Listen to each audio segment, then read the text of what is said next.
नमस्कार दोस्तों, जय हिंद, वंदे मातरम। आप सभी का एक बार फिर से बहुत बहुत स्वागत है आपके अपने यूट्यूब चैनल एग्ज़ाम ट्रिकी में, जहां पर आज हम बात करेंगे बाल विकास यानी कि सीडीपी के महत्वपूर्ण क्वेश्चनों की। और ये क्वेश्चन आपके राजस्थान शिक्षक पात्रता परीक्षा में बहुत इम्पॉर्टेंट हैं। राजस्थान, जिसको हम लोग किसके नाम से जानते हैं, राजस्थान शिक्षक पात्रता परीक्षा, जिसको हम लोग रीट के नाम से जानते हैं।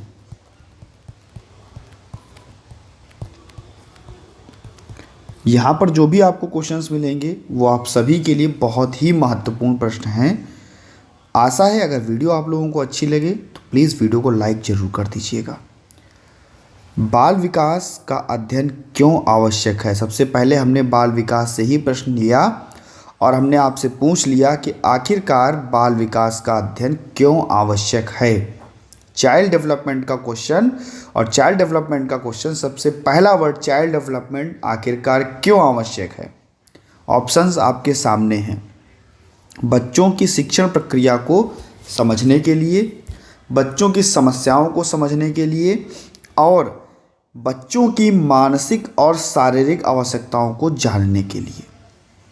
तो जब भी हम लोग बात करते हैं इस बाल विकास की यानी कि चाइल्ड डेवलपमेंट की, तो इसका अध्ययन हमें क्यों करना होता है, जिससे हम बच्चों की समस्याओं को समझ सकें, उनकी आवश्यकताओं को जान सकें, उनकी आवश्यकता को जान सकें। हमें उन्हें पढ़ाने के लिए जिन शिक्षण विधियों का या जिन शिक्षण प्रक्रियाओं को अपनाना है हम उनको जान सकें, और बच्चों की कह सकते हैं कि आवश्यकता, समस्या और शिक्षण की प्रक्रियाएं, अगर हम इन सभी को जान लेंगे तो भैया बच्चे सीखने में गति करेंगे और बच्चे सरल ढंग से समझेंगे भी। तो यहाँ पर देख सकते हैं आप, शिक्षण प्रक्रिया को समझने के लिए बिल्कुल सही है, समस्याओं को समझने के लिए बिल्कुल सही है, मानसिक और शारीरिक आवश्यकताओं को जानने के लिए ये भी आपका बिल्कुल सही है। यानी कि उपरोक्त सभी ऑप्शन नंबर 4 यहाँ पर बिल्कुल सही हो जाएगा। टेलीग्राम ग्रुप ज्वाइन कर लीजिएगा, exam tricky for special education. PDF आपको वहाँ पर शेयर कर दी जाएगी। पीडीएफ भैया जब ही शेयर कर दी जाएगी जब आप लोग इस वीडियो को 1 के तक पहुँचाओगे। ठीक है, अभी आपका उत्तरदायित्व तो है कि आप इस वीडियो को ज़्यादा से ज़्यादा लोगों तक शेयर करें और कम से कम 1000 लोगों तक का जो व्यू है, 1K व्यू है, इस पर आए। दूसरा क्वेश्चन है, विकास का सिद्धांत क्या दर्शाता है? विकास का सिद्धांत क्या दर्शाता है? देखिए, विकास समान गति से होता है। कह सकते हैं कि विकास एक समान गति से होता है? नहीं भैया, विकास की जो प्रक्रिया है बच्चे में कभी धीमे होगी, कभी तेज होगी। जब बच्चा शैशवावस्था में होगा, बाल्यावस्था में होगा, किशोरावस्था में होगा, युवावस्था में होगा, तब हम लोग बात करेंगे कि हर एक अवस्था में जो सीखने की प्रक्रिया है, विकास की प्रक्रिया है, वो धीमी तेज ऐसे होती है। विकास अनियमित होता है, ऐसा भी नहीं है भैया। विकास अनुक्रमिक होता है या विकास आकस्मिक होता है? तो विकास आकस्मिक नहीं होता, एकदम से विकास नहीं होता भैया।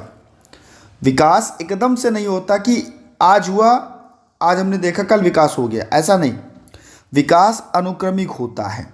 यहाँ पर अनुक्रमिक का मतलब है कि जैसे बच्चा एक, अगर हम लोग बात करें तो हम लोग कहते हैं बच्चे का जब विकास होता है माँ के गर्भ में, तो कैसे होता है? सबसे पहले सिर का विकास, फिर धीरे धीरे और अंगों का विकास, और लास्ट में हमारे पैर का विकास। ठीक है, जैसे हम कह सकते हैं कि सामान्य से विशेष की ओर, सामान्य से विशेष की ओर, सामान्य से विशेष की ओर। ठीक है, तो यहाँ पर आपका जो ऑप्शन नंबर 3 है वो बिल्कुल सही हो जाएगा। नेक्स्ट क्वेश्चन आपकी स्क्रीन पर है और क्वेश्चन है, थॉर्नडाइक के सीखने के नियम कौन कौन से हैं? थॉर्नडाइक ने मुख्यतः अगर हम लोग बात करें तो 3 आपके मुख्य नियम दिए थे। 3 आपके मुख्य नियम दिए थे और 5 आपके गौड़ नियम दिए थे। 5 आपके गौड़ नियम दिए थे, 3 आपके मुख्य नियम और 5 आपके गौड़ नियम। तो बताइए भैया कि कौन सा है। तो सबसे पहले बात करेंगे प्रयत्न एवं त्रुटि का नियम, सीखने का नियम। बिल्कुल भैया, प्रयत्न एवं त्रुटि का नियम। इनका जो थॉर्नडाइक का जो सीखने का नियम था उसमें इन्होंने जो नियम दिया था प्रयास एवं भूल का नियम, जिसको भी हम लोग कह सकते थे, प्रयत्न एवं त्रुटि का नियम भी कह सकते थे, उपयोग और निरुपयोग का नियम या तत्परता का नियम। तत्परता का नियम, प्रभाव का नियम इन्होंने दिया। ठीक है, उपयोग अनुपयोग निरुपयोग का भी नियम हो गया, प्रयत्न एवं त्रुटि का भी नियम हो गया। यानी कि भैया यहाँ पर हम ऑप्शन नंबर 4 को सही करेंगे और आगे बढ़ेंगे। इसके बाद में आपका क्वेश्चन नंबर 4 है, जिसको हम लोग ZPD के नाम से जानते हैं, जोन ऑफ प्रॉक्सिमल डेवलपमेंट के नाम से जानते हैं। तो जोन ऑफ प्रॉक्सिमल डेवलपमेंट ये जो था, इसका सिद्धांत किसने दिया था? कमेंट सेक्शन में बताते भी रहिएगा। और इम्पॉर्टेंट, ZPD का फुल फॉर्म भी बहुत इम्पॉर्टेंट है। ठीक है, ZPD का फुल फॉर्म भी बहुत इम्पॉर्टेंट है, इसको भी याद कर लीजिएगा। जोन ऑफ प्रॉक्सिमल डेवलपमेंट आपके पेपर में पूछा गया प्रश्न है भैया यहाँ से। ठीक है, तो अच्छे से बताइएगा, जल्दी बताइए। जिसको हम लोग क्या क्या कहते हैं, समीपस्थ विकास का क्षेत्र। जिसको हम लोग क्या कहते हैं, समीपस्थ विकास का क्षेत्र। यानी कि बच्चा अपने वास्तविक विकासात्मक स्तर और उसके संभावित विकास के बीच अंतर को बताता है क्या, ZPD। तो किसने दिया था? हम लोग बात करते हैं भैया लेव वाइगोत्स्की।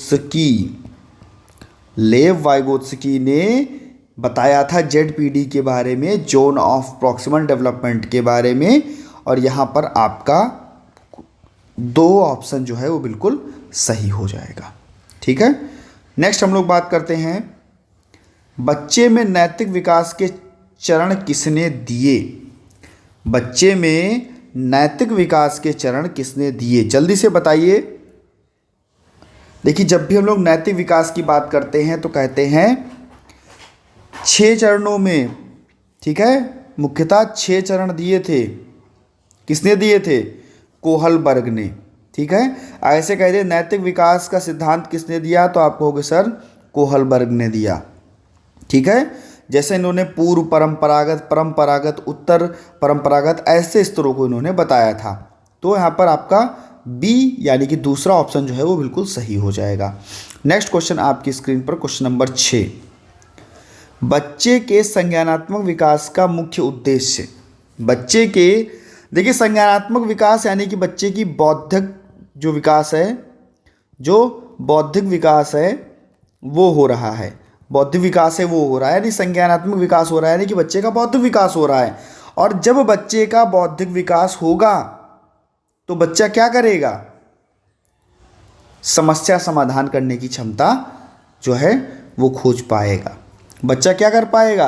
बच्चा तर्क कर पाएगा, बच्चा विश्लेषण कर पाएगा, किसी भी चीज को छोटे छोटे टुकड़ों में तोड़ पाएगा। यहां पर आपका सी यानी कि तीसरा ऑप्शन जो है वो सही हो जाएगा। खेलकूद में रुचि, ऐसा नहीं है भैया। ठीक है, अगर बौद्धिक विकास, खेलकूद में तो रुचि बिना बौद्धिक विकास के भी बच्चा कर सकता है। ठीक है, तो यहाँ पर हम लोग तीसरे ऑप्शन को लॉक करेंगे और आगे बढ़ेंगे। कक्षा में बच्चों के साथ व्यवहार कैसा होना चाहिए? सभी को पता है भाई, अगर हम क्लासरूम में रहते हैं तो कैसा व्यवहार हमारे साथ होना चाहिए। क्वेश्चन नंबर 7 आपकी स्क्रीन पर है। अरे उदासीन यानी कि ना तो पॉजिटिव और ना ही निगेटिव, ऐसा नहीं भैया। कठोर, बिल्कुल नहीं। कठोर व्यवहार करोगे तो बच्चा क्या करेगा? ना, पढ़ेगा ही नहीं, रुचि नहीं होगी। अनुशासनात्मक यानी कि बहुत ज़्यादा अनुशासन में होना चाहिए, नहीं। स्नेही और प्रेरणाप्रद होना चाहिए। जब आप अच्छे से बच्चे को स्नेह के साथ में पढ़ाओगे, उनको प्रेरणा दोगे, तो भैया सीखने में बच्ची की क्या होगी, रुचि बढ़ेगी। और जब रुचि बढ़ेगी तो बच्चा और सीखेगा, रचनात्मकता बढ़ेगी।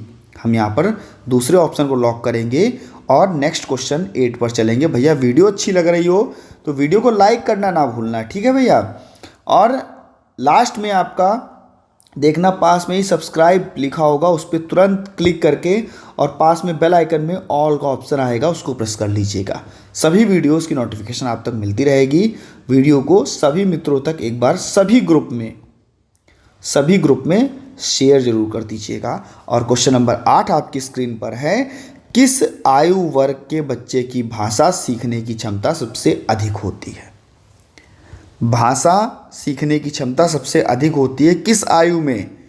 जब बच्चा क्या करने लगता है, अनुकरण करने लगता है, नकल करने लगता है। बात करेंगे भाषा के प्रति संवेदनशीलता सबसे ज़्यादा रहती है बच्चे की 2 से 6 वर्ष में, जहाँ पर संज्ञानात्मक संवेदनशीलता बढ़ती है। तो नेक्स्ट क्वेश्चन नंबर 9 आपकी स्क्रीन पर, अनुकरण किस प्रकार का अधिगम है? अनुकरण, इमिटेशन, अनुकरण यानी कि जिसको हम लोग क्या कहते हैं, नकल करना, जिसको हम लोग क्या कहते हैं, नकल करना। ये कैसा है? जब हम किसी को प्रत्यक्ष रूप से देखते हैं और दूसरे के व्यवहार को हम अपनाते हैं। जब हम किसी को प्रत्यक्ष रूप से देखते हैं और उसके व्यवहार जैसा वो कर रहा है, उस व्यवहार को देख करके हम उसको अपनाते हैं, तो उसी को क्या कहते हैं, अनुकरण कहते हैं, इमिटेशन कहते हैं। 2 ऑप्शन आपका सही हो जाएगा, प्रत्यक्ष। ठीक है, नेक्स्ट क्वेश्चन आपकी स्क्रीन पर, बहुत बेहतरीन दोस्तों प्रश्न यहाँ पर मैं लेकर के आया हूँ। इतने बेहतरीन प्रश्न हैं कि क्वेश्चन नंबर 10 देख करके आप बता दोगे कि कौन सा उत्तर सही है। इतने बेहतरीन प्रश्न हैं। ठीक है, बाल विकास शिक्षा का क्या उद्देश्य? रटाना नहीं, रटाना आपका क्या है, निगेटिव है। ठीक है, कठोर, ये भी आपका क्या है, निगेटिव है। परीक्षा के लिए ये भी आपका क्या है, निगेटिव है। पॉजिटिव आंसर, स्वतंत्रता और रचनात्मकता को बढ़ावा देना, question number 2, sorry option number 2। Next question number 11 आपकी स्क्रीन पर है, पियाजे ने अपनी 4 अवस्थाएं बताई थी, तो यहाँ पर प्री ऑपरेशनल स्टेज की आयु क्या होगी? प्री ऑपरेशनल स्टेज की आयु क्या होगी? सबसे पहले मैं बता देता हूँ, सबसे पहली आपकी संवेदी पेशी अवस्था, दूसरी आपकी क्या होगी, यही आपकी जिसको हम लोग कहेंगे प्री ऑपरेशनल स्टेज, तीसरी आपकी मूर्त और चौथी आपकी अमूर्त। ठीक है, तो 4 अवस्थाएं पियाजे के द्वारा बताई गई। जीन पियाजे कहाँ के? तो कहोगे सर स्विट्जरलैंड के निवासी। ठीक है,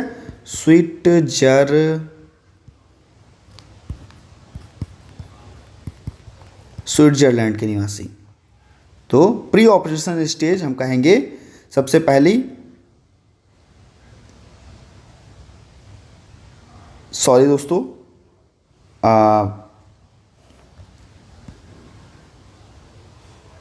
तो यहाँ पर आपका भैया 2 से 7 वर्ष, ये आपका बिल्कुल सही हो जाएगा। ठीक है, तो नेक्स्ट क्वेश्चन पर हम लोग बात करते हैं, सामाजिक विकास का मुख्य आधार क्या है? माफ़ कीजिएगा, थोड़ा डिस्टर्ब हो गया था मैं। सामाजिक विकास का मुख्य आधार क्या है? जल्दी से बताइए। भाषा, सहकारिता, खेलकूद या आत्मविश्वास? जल्दी से बताइए,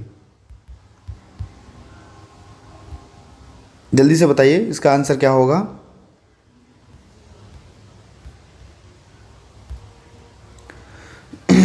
भाषा, सहकारिता, खेलकूद या आत्मविश्वास?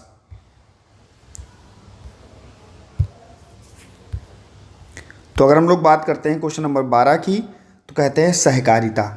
ठीक है, सहकारिता बच्चों में जो भी परस्पर संबंध है उसकी भावना को विकसित करेगा। 2 ऑप्शन नंबर सही हो जाएगा।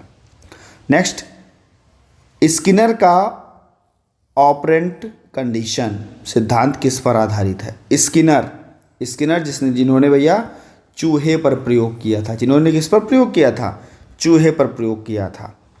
और इन्होंने भैया क्या, रीइंफोर्समेंट को बढ़ावा दिया था, यानी कि प्रोत्साहन को बढ़ावा दिया था।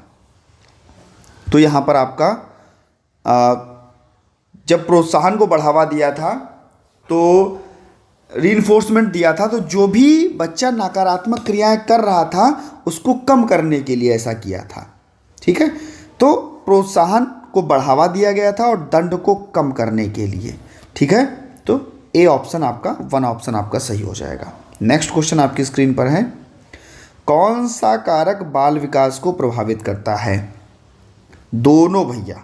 ठीक है, हम बात करेंगे बच्चा का जो आनुवांशिकता होगी, पर्यावरण होगा, पोषण होगा, ये तीनों चीज़ें आपके बच्चे के विकास को प्रभावित करेंगी। तो ऑप्शन नंबर 4 यहाँ पर सही हो जाएगा। कहीं कहीं पर आपका वातावरण दिया होता है, ऐसे एक ही में दिया होता है। ठीक है, वातावरण दिया होगा उसी में, और उसी में आपका कह सकते हैं कि आनुवांशिकता दिया होगा। ठीक है, या उसी में आपका पोषण भी दिया होगा। तो ये तीनों चीज़ें हों, ठीक है, ये पॉजिटिव है आपकी, तीनों चीज़ें ही बच्चे के विकास को प्रभावित करती हैं। चौथा ऑप्शन आपका सही हो जाएगा। नेक्स्ट क्वेश्चन आपकी स्क्रीन पर है, क्वेश्चन नंबर 15, और इस वीडियो का लास्ट प्रश्न है। इस वीडियो का लास्ट प्रश्न है। वीडियो अच्छी लगी हो तो लाइक करना ना भूलिएगा दोस्तों। संज्ञानात्मक विकास किससे संबंधित है? सोचने की प्रक्रिया, सामाजिक व्यवहार, भावात्मक संतुलन, शारीरिक विकास। संज्ञानात्मक विकास हमने बताया, तो हमने कहा जिसको हम लोग बौद्धिक विकास जहाँ पर बच्चे का हो रहा है, तो वो क्या करता है, बच्चे का तर्क, सोचना, समाधान करना, ये सभी चीज़ें बढ़ावा देता है। ए ऑप्शन आपका सही हो जाएगा, वन ऑप्शन। ठीक है, तो अच्छी लगी हो वीडियो तो चैनल को जरूर सब्सक्राइब कर लेना। मिलता हूँ दोस्तों नेक्स्ट वीडियो में, बने रहिएगा आपके अपने चैनल एग्जाम ट्रिकी पर। धन्यवाद।